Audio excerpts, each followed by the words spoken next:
The Airbus A350 is one of the leading wide-body aircraft in our industry today. Alongside the 787, it has really played a pivotal role in changing how airlines complete scheduled long-haul passenger services with its efficient twin-engine nature. However, when the aircraft was still being designed, there was actually a substantial redesign that took place, changing the A350 as we initially knew it to now what is flying around the globe.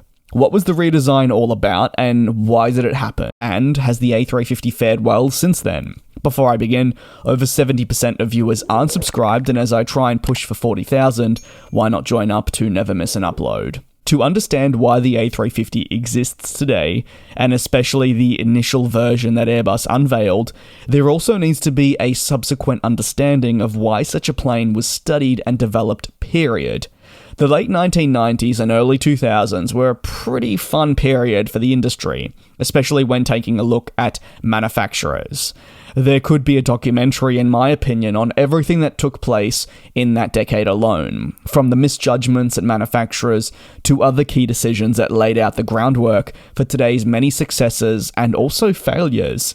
However, at Airbus, following the launch of their A330, there was a lot of consideration about what would be the next plane and how they would continue to compete with the already well-established Boeing portfolio of aircraft. A question that was a lot harder than expected to answer. All the while, Airbus was trying to make sure that Boeing didn't run away with the next generation of aircraft in terms of market share. So when the plane maker went as far as doubting the premise of the 787, a topic to be covered in a separate video for sure, it was a response that was heavily criticized, and eventually saw customers really requesting Airbus to come up with something that could compete with the 787, but really be its own aircraft as well. The design progressed from another A330 type towards a more thorough design and overall proposal that would see a multi-billion-dollar commitment to the future airliner.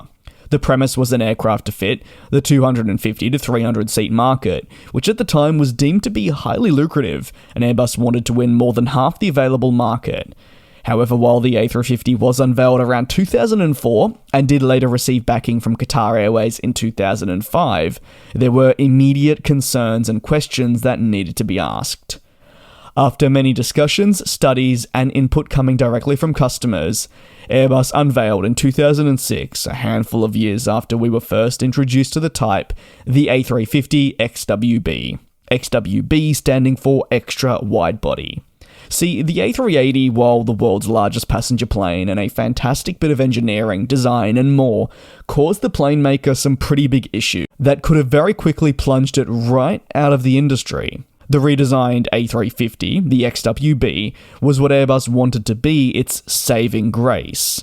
The option to stick with the A350 naming was long debated, but really keeping that name was eventually decided, and the Airbus chief executive in 2006, when unveiling the planned redesign, said that input coming directly from customers was that they wanted to see change, and also something extra added on, if you will, that would push them over the line to commit to such an aircraft.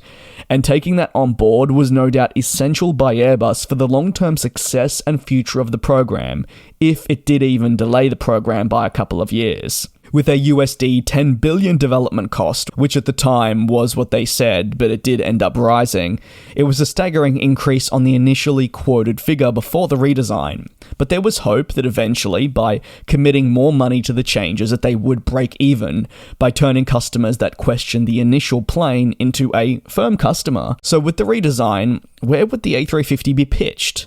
This is still something, I believe at least in 2023, that has always been up for debate. What aircraft does it directly compete with? What aircraft was it fully intended to compete with? Or is it just Airbus's answer to Boeing's dominance in the long-haul wide-body market? I'd love to hear your opinion just on that question down below in the comments. But if we're putting it on Airbus's word, well, the long-haul wide-body market, but the plane maker, if possible, wanted to try and have the aircraft be a response to the already existing 777 series, and the currently up-and-coming at the time 787 program. It really attempted to prevent Boeing from running away with the demand and market share, especially when at a time their A340 certainly wasn't hitting as hard as what the 777 was doing. At the time, with the widest windows in the industry, and a fuselage that saw many changes to allow for a more customizable seating range, whether that was high density or low density configurations, were present, alongside lower maintenance costs, which were made possible thanks to changes in that very fuselage, and a higher cabin pressure and humidity. Overall, it was what many deemed a very suitable upgrade to the series that should have at the time cemented Airbus as the one to watch in the market once more. Remember at the time, as I briefly touched on a minute or so ago, the 777 was really crushing their A340, and the A380 was seriously struggling to enter into service, and was accumulating a lot of costly delays in production and delivery. The A350, therefore, just had to be bang on in every single sense. Because of the changes, Airbus said there would be a delay into the entry into service, and when Boeing was seen commenting on the A350 redesign, they did mention that this would be a disadvantage to the program, and was why they weren't totally concerned, because they knew it would be a considerable period before it would actually enter into operations. However, eventually the entry into service date would balloon out, and the first redesigned A350 arrived at Qatar Airways at the end of 2014, which was a relatively long time from when they initially said it was going to enter, and if anything, it shows what's happening at Boeing isn't abnormal. There have always been delays that are going to be faced when putting a plane into service, but what was ultimately crucial for Airbus was that the redesign actually converted interest into firm orders, and that they could compete with Boeing once again. Now the A350 flies widely worldwide. It is still routinely produced, ordered, and delivered, and is a pivotal part of many airlines' long-haul operations. Soon, it'll connect Australia to New York, London, and more without a single stop on the world's longest flights with Australian flag carrier Qantas as part of Project Sunrise. It is breaking barriers and is a favourite aircraft for many to fly on, but would you say it is truly a success, and do you believe the redesign was in the best interests for the European plane maker?